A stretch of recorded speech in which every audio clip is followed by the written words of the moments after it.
Conte tudo.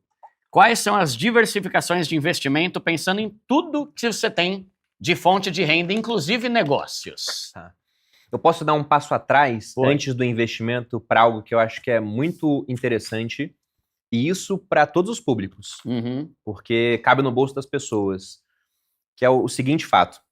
Eu acompanho seu conteúdo, eu sei que você fala muito da importância de reserva de emergência, por exemplo. Esse é o start para o cara começar a investir, vai ter uma reserva, para ele poder lidar com imprevistos. Só que o cara, para ele completar essa reserva, ele vai levar um bom tempo. Vamos dizer que ele quer ter 6 meses de custo de vida, para boa parte das pessoas, custo de vida é igual remuneração no Brasil, numa aplicação muito líquida, muito segura, né? Se ele poupa 10% ao mês, então, sem contar rendimento, vai levar 10 meses para ter uma remuneração, 20 para ter 2, 30 para ter 3, para ter 6 vai levar 5 anos, 60 meses. E se algo acontece 5 meses depois que ele começou a reserva de emergência, não tem quase nada lá para lidar com o imprevisto. Então, por exemplo, algo que eu tenho já há muito tempo, desde que eu era militar, porque afinal de contas eu tinha uma profissão que era perigosa, estava de paraquedas, tinha armamento, veículo pesado, é um seguro de vida.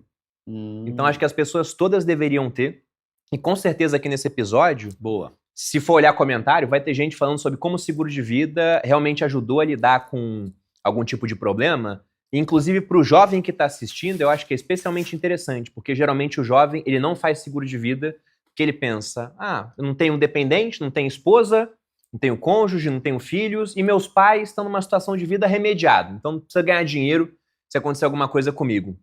Só que seguro de vida também serve no caso de acidentes e no caso de doença.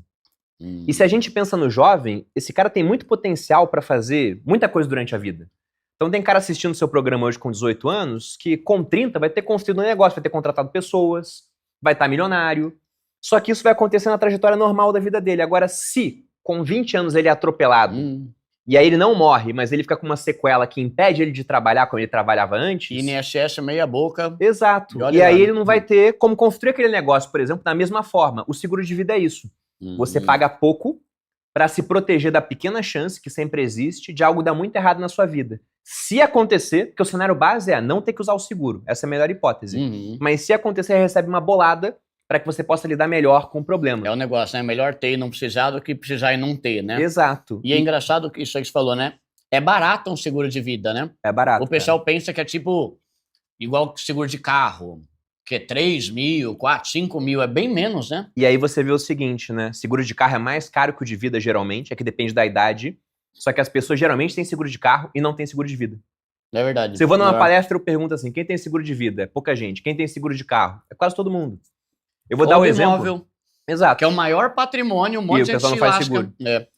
Vou te dar um exemplo de uma simulação que eu fiz outro dia. Um seguro com uma apólice de 1 milhão para um homem de 30 anos. Quanto é que você acha que custava? O cara vai pagar durante o ano para ter essa cobertura. Vixe, mas 1 milhão aí já é grande. Então, chuta quanto? No ano? É. Uns 2 pau? R$1.100. Olha. Para um homem de 30 anos. Se fosse mulher, era mais barato.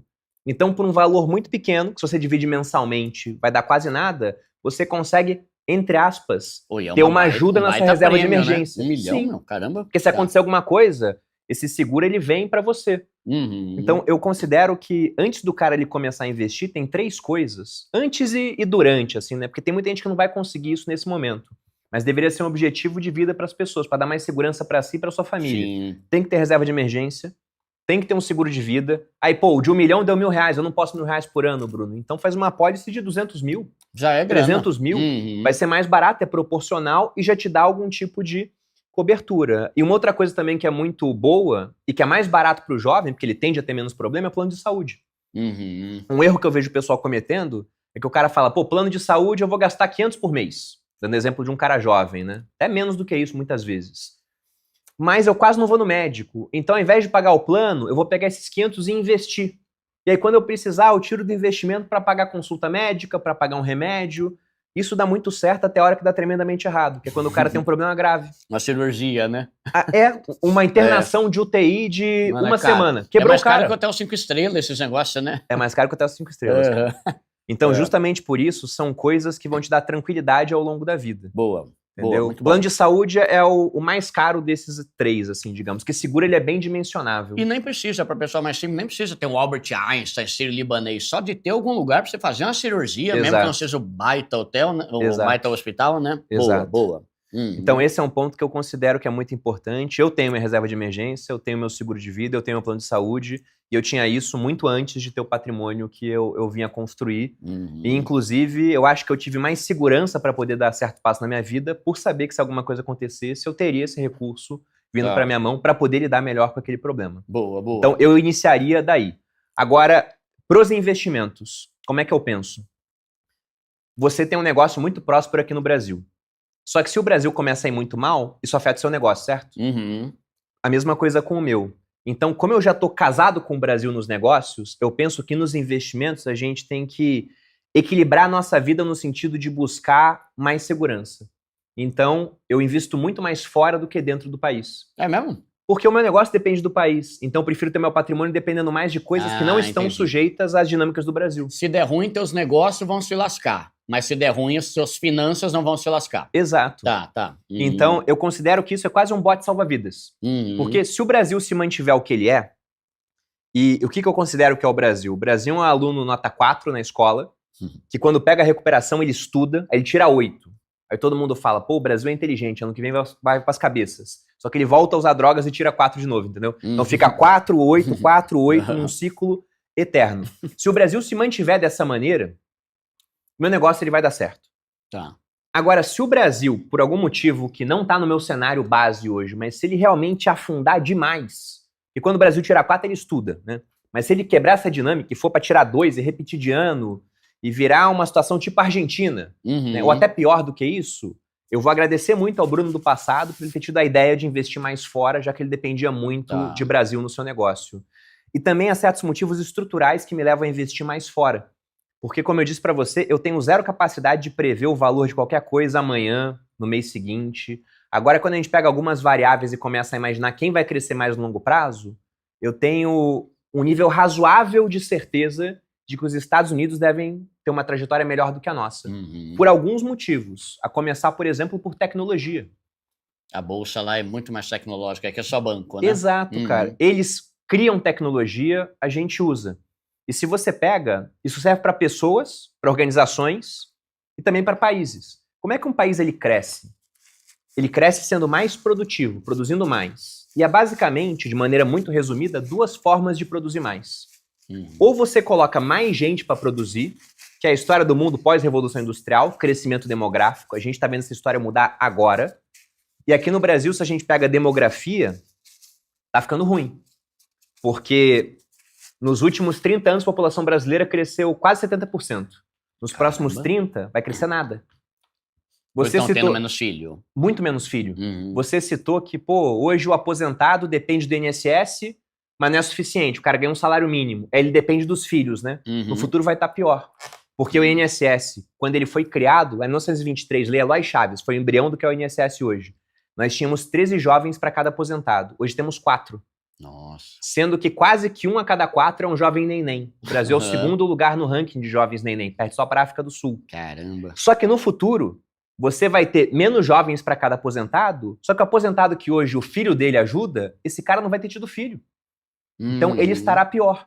E se você pega a demografia americana, lá é melhor. Então vai ter mais gente, até porque eles atraem mais imigrantes. E não só o cara que vai para lá para fritar hambúrguer, limpar chão, eles atraem pessoas muito qualificadas. Se eu pergunto para você e para a audiência, as cabeças mais inteligentes do Brasil estão no Brasil ou estão fora do Brasil? Estão fora, né? Eu fico na dúvida do Brasil. Agora, se eu pergunto, as cabeças mais inteligentes da Índia estão na Índia ou estão nos Estados Unidos? Estados Unidos. É tudo CEO de empresa tech. Tem um monte de gente mega inteligente da Índia que não está na Índia mais. Então eles atraem mais gente, eles têm mais filhos, a demografia estará melhor. Se a gente pega a previsão da ONU, a previsão é que até 2050 o mundo saia de 8 para 10 bilhões de pessoas. Só que esses 2 bi a mais não estão distribuídos igualmente no mundo, porque nada está. Eles vão depender muito de Índia, de Nigéria, de Indonésia, Filipinas, países que crescem população. O único país desenvolvido que vai crescer população são os Estados Unidos. Caramba. Então, economia cresce, né? Produtividade, mais gente para produzir, lá vai ter mais gente, aqui não, ou as mesmas pessoas produzindo mais. Como é que a gente faz isso? Tecnologia. Um homem que pesca com as mãos, se você dá uma vara de pescar, ele pesca mais. E se você dá uma rede de arrasto, ele pesca mais ainda. Agora dá um barco pro cara, vai pescar mais ainda. Então mais tecnologia igual a mais produção. Só que aqui no Brasil a gente não cria tecnologia, a gente tem traves para tecnologia e a gente também tem baixa educação para usar tecnologia. Tá. Eu tava falando com um cara do agro outro dia, ele tava se queixando para mim que a colheitadeira dele, as máquinas, daqui a pouco é no tablet e o peão dele, infelizmente, não sabe ler. Então como é que ele vai fazer para usar?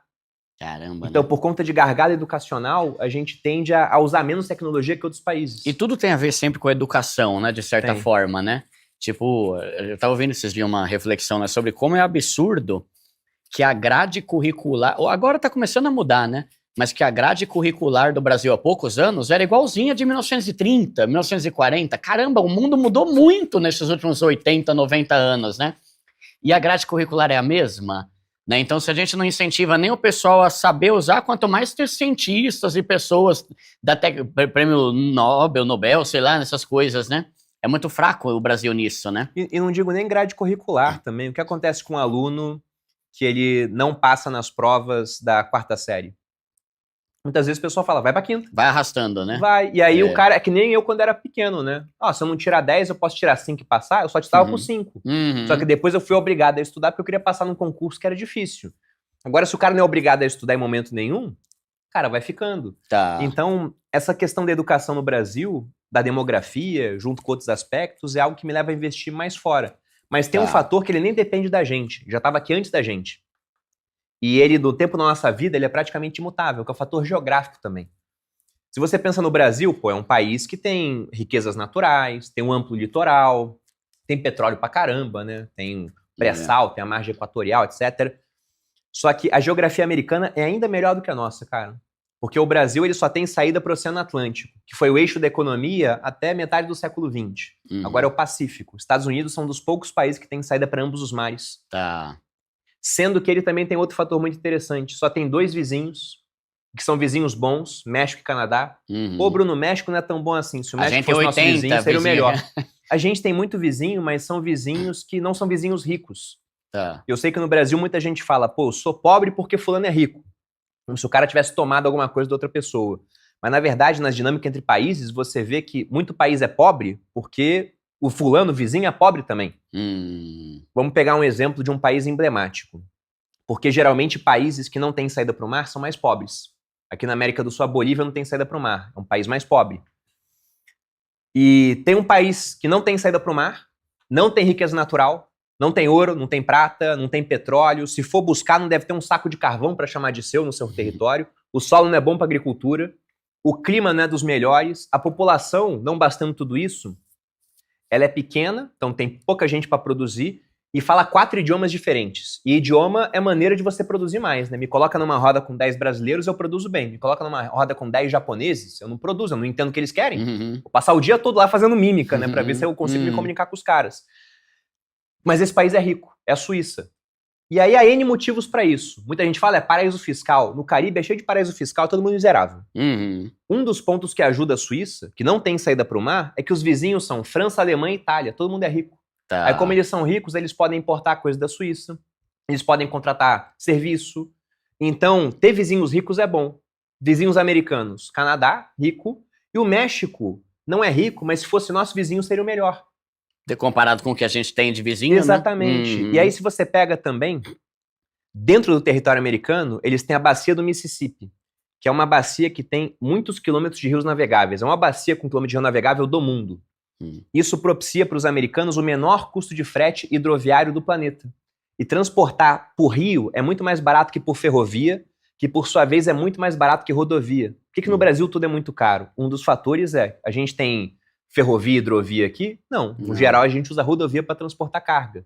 Então, com isso, os americanos têm uma outra vantagem.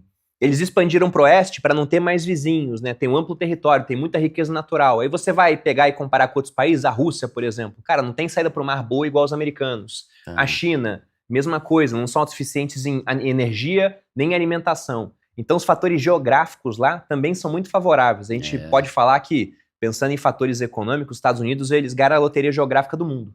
Sim. São dos países com a melhor geografia atualmente. Eu nunca tinha pensado nisso, né? De ter saída para os dois oceanos, né? E ter vizinho. Da hora isso daí, né? E aí, então você gosta mais de investir no exterior. Aí o seu investimento seria tipo assim, ter dólar, criptomoeda e ações do exterior, por exemplo? Eu não tenho dólar parado no exterior, assim como as pessoas que estão assistindo não deveriam ter real parado aqui no Brasil. Né? Uhum. Tem que estar comprado em alguma coisa que, no caso de uma empresa, né, vai gerar fluxo de caixa. No caso de renda fixa, você está comprando algo que vai te pagar juros, está comprando uma dívida de alguém. E no caso de cripto, aí depende de narrativa em altcoins, e no caso do Bitcoin, compra porque é escasso e deve ter muita demanda ao longo do tempo.